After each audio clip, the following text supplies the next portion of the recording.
Salam sejahtera Malaysia, selamat datang ke channel Fels Lifestyle.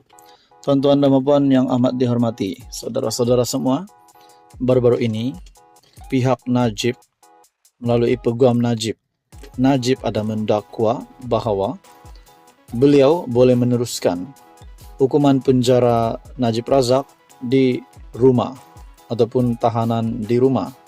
Akhirnya banyak yang telah membuat pandangan berkaitan dengan isu ini. Salah satu maklumat yang saya lihat daripada Syabuddin Husin, titah agong ada, tapi tiada perbincangan dalam lembaga pengampunan. Sumber CNA.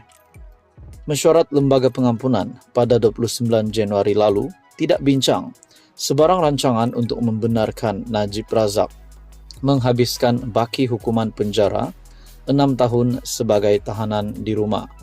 Lapor channel News Asia CNA. Memetik pegawai kerajaan yang tidak dinamakan, laporan itu menyebut perkara itu tidak dibincangkan 6 anggota lembaga pengampunan ketika membuat keputusan berkait permohonan pengampunan diraja bekas Perdana Menteri ke-6 itu. Pegawai kerajaan bagaimanapun mengesahkan yang di-Pertuan Agong ke-16 Al-Sultan Abdullah Riayatuddin Al-Mustafa Bilasha yang juga pengerusi lembaga pengampunan telah mengeluarkan perintah tambahan yang membenarkan Najib menghabiskan baki hukuman penjara 6 tahun sebagai tahanan di rumah sebelum Baginda menamatkan pemerintahan selama 5 tahun pada 30 Januari. Menurut CNA, Jabatan Peguam Negara membantah Najib diletakkan di bawah tahanan rumah kerana perintah tambahan tersebut tidak dikemukakan dalam mesyuarat lembaga pengampunan pada 29 Januari lalu. Pada 2 Februari, lembaga pengampunan memutuskan Najib diberi pengurangan 50% bagi hukuman penjara 12 tahun yang sedang dijalaninya sejak 2022 dan denda yang perlu dibayar oleh bekas ahli parlimen pekan itu dikurangkan daripada RM210 juta kepada RM50 juta.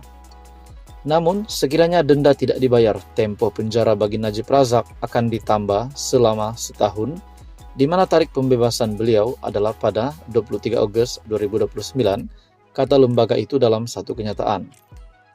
Katanya, keputusan itu dibuat selepas mesyuarat yang diadakan pada 29 Januari. Isnin lalu, Najib memfailkan permohonan bagi mendapatkan kebenaran semakan kehakiman titah adendum atau tambahan titah Al-Sultan Abdullah di Mahkamah Tinggi Kuala Lumpur menerusi firma guaman Tetuan Syafi & Co. Dalam notis permohonannya, Najib memohon perintah untuk semua atau seorang responden melaksanakan titah Al-Sultan Abdullah dan dengan serta-merta memindahkan beliau dari penjara Kajang ke kediamannya. Najib mendakwa titah tambahan itu dikeluarkan oleh Al-Sultan Abdullah pada 29 Januari. Mahkamah Tinggi menetapkan 17 April untuk mendengar permohonan Najib supaya kerajaan mendedahkan titah tambahan tersebut. Pada 28 Julai 2020, Najib didapati bersalah atas 7 pertuduhan pucuk amanah, menyalahgunakan kedudukan dan pengubahan wang haram dana RM42 juta milik SRC International. Menteri Dalam Negeri Saifuddin Nasution berkata beliau tidak mengetahui sebarang titah tambahan berhubung kebenaran kepada Najib menjalani baki hukuman penjara 6 tahun di rumah.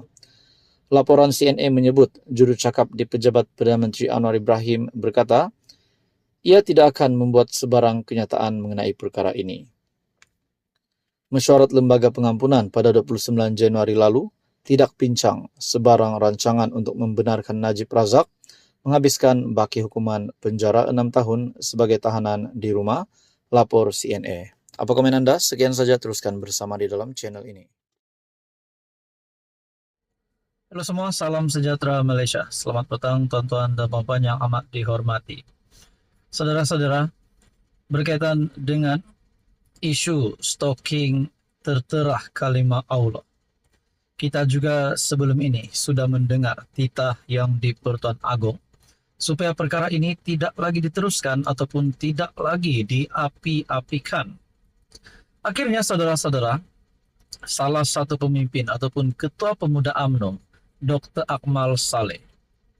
Sehingga ramai yang mengecam tindakan Dr. Akmal Saleh. Walaupun kita tahu perjuangan Akmal berkaitan dengan agama Islam. Nah, pada akhirnya kenapa tiba-tiba Akmal dikecam pula? Sehingga terdapat aktivis politik yang melarang Akmal untuk datang ke Sabah dan juga Sarawak. Nah, akhirnya berita susulan. Ini satu keputusan yang menggemparkan.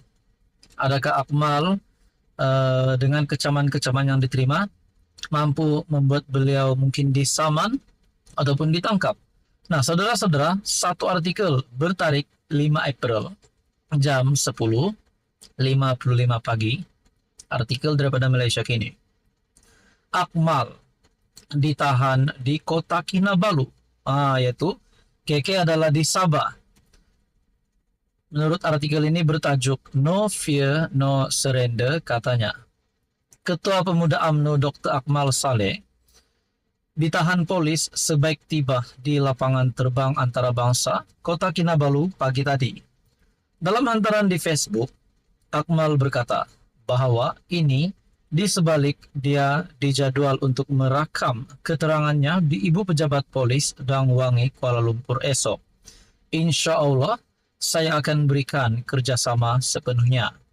Doakan semuanya dipermudahkan. Tidak akan berganjak walau seinci dengan pendirian kita, tulisnya. Dia juga memuat naik satu rakaman video yang memaparkan penahanan itu.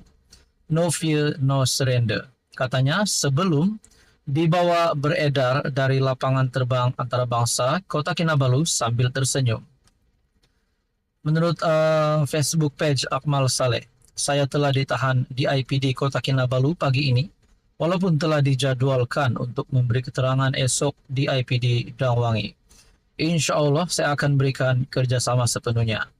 Semalam, aktivis politik dari Sarawak dan Sabah mendesak supaya Akmal dan 4 yang lain yang didakwa mereka sebagai dalang peningkatan ketegangan kaum dan agama serta perselisihan sosial di negara ini dilarang daripada memasuki kedua-dua negeri di Borneo itu.